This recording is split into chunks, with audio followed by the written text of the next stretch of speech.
Hujan turun dengan lembut, membasahi tanah yang telah lama kering. Butiran air yang menetes dari atap rumah kayu tua menciptakan irama yang menenangkan.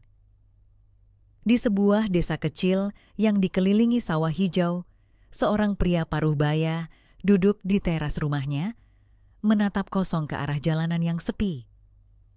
Pria itu, Pak Surya, berusia 56 tahun. Wajahnya yang penuh kerut menyiratkan perjalanan hidup yang panjang. Rambutnya sebagian telah memutih, tetapi tubuhnya masih cukup kuat untuk bekerja di kebun belakang rumah. Sejak istrinya meninggal 5 tahun lalu, ia hanya tinggal bersama putranya, Reza, dan menantunya, Laila. Laila adalah seorang perempuan muda yang berasal dari desa sebelah. Ia menikah dengan Reza 2 tahun yang lalu dan sejak saat itu tinggal di rumah Pak Surya. Perempuan itu sederhana, pekerja keras, dan selalu berusaha membuat rumah ini tetap hangat meski tanpa sosok ibu. Namun, ada sesuatu tentang Laila yang perlahan-lahan mengguncang hati Pak Surya. Hari itu, hujan menghentikan aktivitas Laila di kebun belakang. Ia masuk ke rumah sambil membawa sekeranjang bayam dan kangkung yang baru dipetik. Senyumnya mengembang ketika melihat Pak Surya duduk di teras, meskipun pria itu tampak murung. "Pak, saya sudah ambilkan sayur untuk makan malam. Mau saya tumis sekarang?" Tanyanya lembut, meletakkan keranjang di atas meja dapur. Pak Surya tersadar dari lamunannya. Ia menoleh ke arah Laila dan mencoba tersenyum. "Boleh nak, tumis saja, biar nanti makan malam kita hangat." Laila mengangguk dan mulai menyiapkan bahan-bahan di dapur. Sementara itu, Pak Surya hanya duduk diam, mengamati setiap gerakan menantunya. Ada sesuatu dalam dirinya yang tak bisa ia kendalikan. Setiap hari ia berusaha menepis perasaan aneh itu, tetapi semakin ia melawan, semakin besar pula perasaan itu tumbuh di dalam hatinya. Malam itu, setelah makan malam, Laila duduk di teras rumah sambil menikmati angin sejuk. Ia menyesap teh hangat di cangkirnya, matanya menatap ke langit yang masih mendung. Tak lama, Pak Surya bergabung dengannya, membawa segelas kopi hitam. "Dingin ya malam ini," kata Pak Surya, mencoba mencairkan suasana. Laila mengangguk, tersenyum kecil. "Iya Pak, tapi udara seperti ini rasanya menenangkan, mengingatkan saya pada kampung halaman." Pak Surya menghirup kopinya perlahan. Ia menatap Laila dari samping, memperhatikan bagaimana perempuan itu tampak begitu nyaman di rumah ini. Ia ingin mengatakan sesuatu, tetapi hatinya menahan. Laila yang merasa tatapan itu terlalu lama, akhirnya menoleh, matanya bertemu dengan mata Pak Surya. Ia tersenyum canggung. "Kenapa Pak? Kok lihat saya begitu?" Pak Surya tergagap. "Ah, tidak apa-apa. Bapak cuma teringat masa muda." Laila tertawa kecil. "Bapak ini ada-ada saja. Kalau mau cerita, saya selalu senang mendengar kisah masa muda Bapak." Pak Surya ikut tersenyum, meski dalam hatinya ada pergulatan yang tak bisa ia hentikan. Ia tahu bahwa perasaannya ini salah. Tetapi, sejak Laila tinggal di rumah ini, ia merasakan sesuatu yang telah lama hilang. Sebuah kehangatan yang selama ini hanya ada dalam kenangan bersama mendiang istrinya. Malam itu, setelah semua orang masuk ke kamar masing-masing, Pak Surya tetap terjaga. Ia duduk di ruang tamu dengan secangkir kopi yang sudah dingin. Pikiran dan hatinya saling bertarung. Di kamar, Laila juga tidak bisa tidur. Ia memikirkan tatapan Pak Surya yang semakin sering ia rasakan belakangan ini. Ada sesuatu yang berubah, tetapi ia tidak tahu apa itu. Ia hanya merasa ada sesuatu yang mengganjal. Ketika akhirnya ia memutuskan untuk keluar mengambil air di dapur, ia melihat Pak Surya masih duduk di ruang tamu. "Pak, kok belum tidur?" tanyanya pelan. Pak Surya tersentak. "Ah, Laila, kamu juga belum tidur?" "Saya haus, Pak, tapi kelihatannya Bapak juga gelisah. Ada yang Bapak pikirkan?" Pak Surya terdiam. Ia ingin berbicara, ingin mengatakan sesuatu yang telah lama ia pendam. Tetapi ia tahu, jika ia melakukannya, semuanya bisa hancur. "Bapak hanya memikirkan banyak hal, Nak. Usia tua seperti ini, pikiran suka melayang-layang," jawabnya akhirnya. Laila mendekat, meletakkan gelas di meja. "Kalau ada yang bisa saya bantu, Bapak jangan sungkan bilang ya. Bapak sudah seperti orang tua saya sendiri." Kata-kata itu bagaikan tamparan bagi Pak Surya. Ia tahu perasaan ini salah, tetapi semakin ia melawan, semakin sulit untuk mengabaikannya. Di luar, hujan mulai reda. Tetapi di dalam hati Pak Surya, badai baru saja dimulai. Matahari pagi mengintip dari balik pepohonan, membawa kehangatan setelah hujan semalam. Udara masih terasa sejuk dengan embun yang menggantung di ujung daun. Laila sudah bangun lebih awal seperti biasa, menyiapkan sarapan untuk keluarga kecilnya. Di meja makan, Reza duduk sambil menyeruput kopi buatan Laila. Ia baru pulang dari kota semalam setelah bekerja selama 2 minggu. Bekerja sebagai buruh bangunan di kota bukanlah pekerjaan mudah, tetapi itu yang bisa ia lakukan untuk memenuhi kebutuhan rumah tangga mereka. "Sarapan dulu, Mas," kata Laila sambil meletakkan sepiring nasi goreng di hadapan suaminya. Reza tersenyum lelah. "Terima kasih, Dek. Kamu selalu bisa bikin aku kangen rumah." Laila hanya tersenyum kecil, tetapi perasaannya bercampur aduk. Tatapan aneh Pak Surya beberapa hari terakhir masih membekas di pikirannya. Ia berusaha bersikap biasa saja, tetapi setiap kali berada di dekat mertuanya, ia merasakan sesuatu yang ganjil. Pak Surya akhirnya keluar dari kamar dan duduk di meja makan. Laila memperhatikannya diam-diam. Pria itu tampak lebih pendiam dari biasanya, seolah menyimpan sesuatu yang tidak bisa ia ungkapkan. Reza, yang tidak menyadari ketegangan halus di antara mereka, berbicara santai. "Pak, nanti siang saya mau ke kebun sebentar. Kayaknya pohon mangga di sisi barat perlu dipangkas. Laila, kamu mau ikut?" Laila mengangguk cepat. "Tentu, Mas. Aku bisa bantu sedikit." Pak Surya hanya menatap mereka berdua, lalu menundukkan kepala.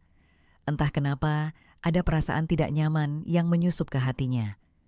Melihat Laila dan Reza bersama seharusnya membuatnya bahagia, tetapi justru menimbulkan rasa sepi yang menyakitkan. Setelah sarapan, Reza dan Laila pergi ke kebun di belakang rumah. Sinar matahari menerobos dedaunan, menciptakan bayangan yang bergerak-gerak di tanah. Reza memanjat pohon mangga, sementara Laila berdiri di bawah, bersiap menerima dahan-dahan yang ia potong. "Mas, hati-hati ya," ujar Laila, sedikit khawatir melihat suaminya di atas pohon. "Santai saja, aku sudah biasa melakukan ini," sahut Reza dengan nada santai. Dari kejauhan, Pak Surya mengamati mereka. Suara tawa kecil Laila sesekali terdengar, bercampur dengan suara dedaunan yang jatuh ke tanah. Hatinya terasa berat. Ia tahu bahwa ia tidak seharusnya merasakan ini, tetapi setiap kali melihat Laila, ia tidak bisa menghindari kenyataan bahwa perempuan itu telah mengisi kekosongan yang selama ini menghantui dirinya. Tak lama, Pak Surya berjalan mendekat, berpura-pura ingin membantu. "Reza, bagaimana? Banyak yang harus dipangkas?" tanyanya, berusaha menjaga nada suaranya tetap biasa. Reza turun dari pohon sambil menyeka keringat.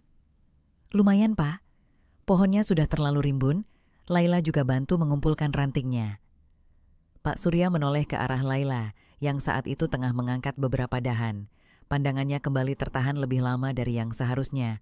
Laila yang merasakannya segera menundukkan kepala, pura-pura sibuk dengan pekerjaannya. Hari itu berlalu dengan aktivitas di kebun, tetapi ketegangan yang tak terlihat semakin terasa. Laila mulai menyadari bahwa ada sesuatu yang tidak beres dalam hubungan mereka. Ia tidak tahu pasti apa yang terjadi, tetapi ia bisa merasakan sesuatu yang tidak seharusnya ada.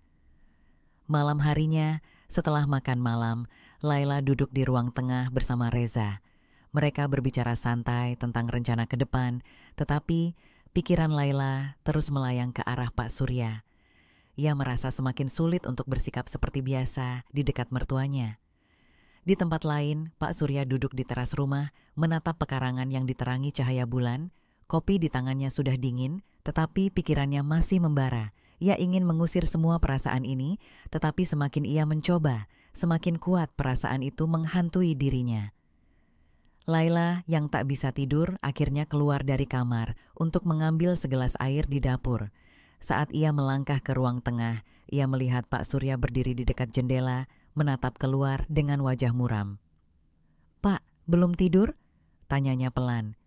Pak Surya tersentak lalu menoleh. "Ah, Laila, kamu juga belum tidur?" Saya haus, Pak. Tapi kelihatannya Bapak juga gelisah. Ada yang Bapak pikirkan? Pak Surya terdiam sejenak, lalu menghela napas berat. Bapak hanya memikirkan banyak hal, Nak. Kadang usia tua membuat pikiran sering melayang. Laila melangkah mendekat, meletakkan gelas di atas meja. Kalau ada yang bisa saya bantu, Bapak jangan sungkan bilang ya. Bapak sudah seperti orang tua saya sendiri. Pak Surya tersenyum kecut. Kata-kata Laila seharusnya menenangkannya, tetapi justru semakin menegaskan betapa keliru perasaan yang tengah ia pendam. Di luar, angin malam berhembus pelan, tetapi di dalam rumah itu ada badai yang terus bergejolak. Badai yang suatu saat bisa menghancurkan segalanya. Pagi datang dengan tenang, membawa cahaya lembut yang menembus celah jendela rumah. Laila bangun lebih awal, seperti biasa, menyiapkan sarapan untuk keluarganya. Namun, ada sesuatu yang berbeda pagi ini. Perasaannya terasa lebih berat dari sebelumnya. Setelah kejadian tadi malam, di mana ia berbincang dengan Pak Surya di ruang tengah, Laila semakin yakin bahwa ada sesuatu yang tidak seharusnya terjadi. Tatapan mata mertuanya, keheningan yang panjang, serta ketegangan yang semakin nyata di antara mereka membuat Laila sulit bernapas dengan lega. Saat ia sedang sibuk di dapur, Pak Surya muncul di ambang pintu. "Laila," panggilnya dengan suara yang nyaris bergetar. Laila menoleh, mencoba tetap bersikap biasa.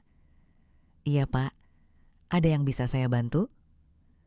Pak Surya terdiam sejenak, lalu melangkah lebih dekat. "Ada sesuatu yang ingin Bapak bicarakan." Laila merasakan detak jantungnya meningkat.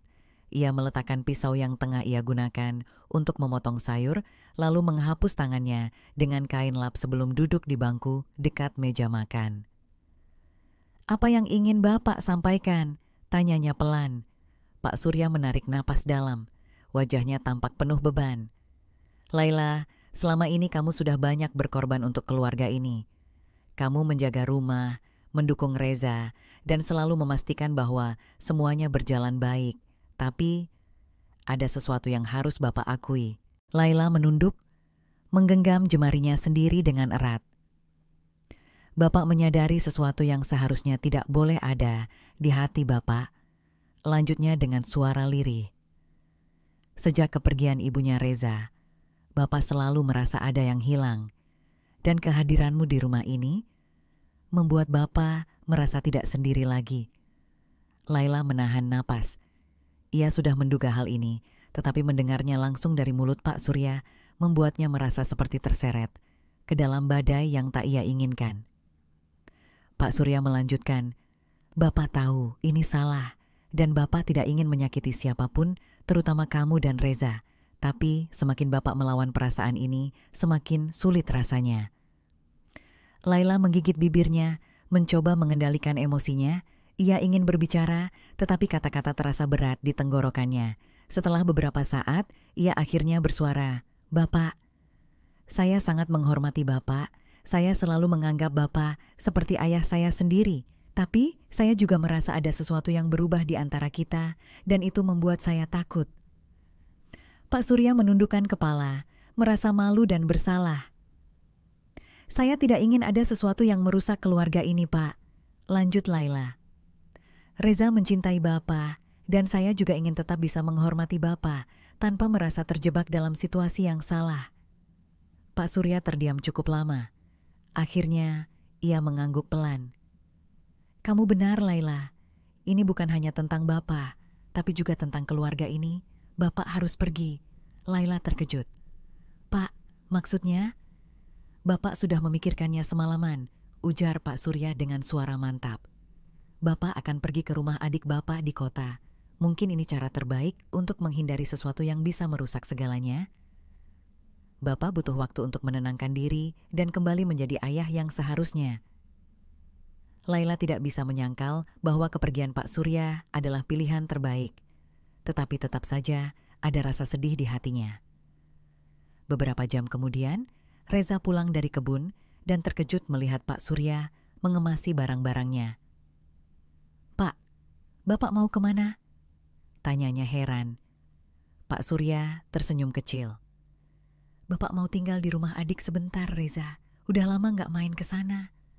Reza mengerutkan kening. Tapi kenapa tiba-tiba? Bapak cuma ingin mencari suasana baru, jawab Pak Surya singkat. Reza tidak mencurigai apapun.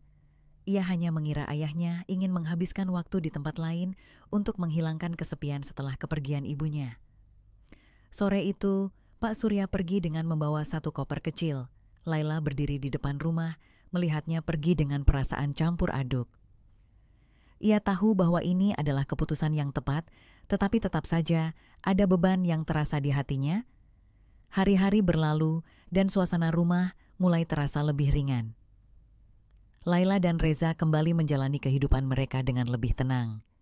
Meski terkadang bayangan tentang kejadian beberapa waktu lalu masih menyelinap di pikiran Laila, ia berusaha untuk tidak membiarkannya mengganggu kebahagiaannya bersama suaminya. Di suatu pagi, ketika mereka sedang sarapan bersama, Reza tersenyum pada Laila. "Aku senang lihat kamu lebih tenang sekarang," katanya. Laila tersenyum kecil. "Aku juga, Mas. Kadang kita memang harus membiarkan sesuatu pergi agar semuanya bisa kembali seperti seharusnya." Reza tidak memahami sepenuhnya arti kata-kata istrinya, tetapi ia mengangguk, menerima bahwa Laila mungkin memiliki pemikiran yang lebih dalam tentang hidup. Di tempat lain, di rumah adiknya di kota, Pak Surya duduk di teras, menatap langit. Ia merasa lebih damai, meskipun ada penyesalan yang masih tersisa di hatinya. Tapi ia tahu, setidaknya ia telah memilih jalan yang benar. Dan untuk pertama kalinya dalam waktu yang lama, ia merasa bisa bernapas lebih lega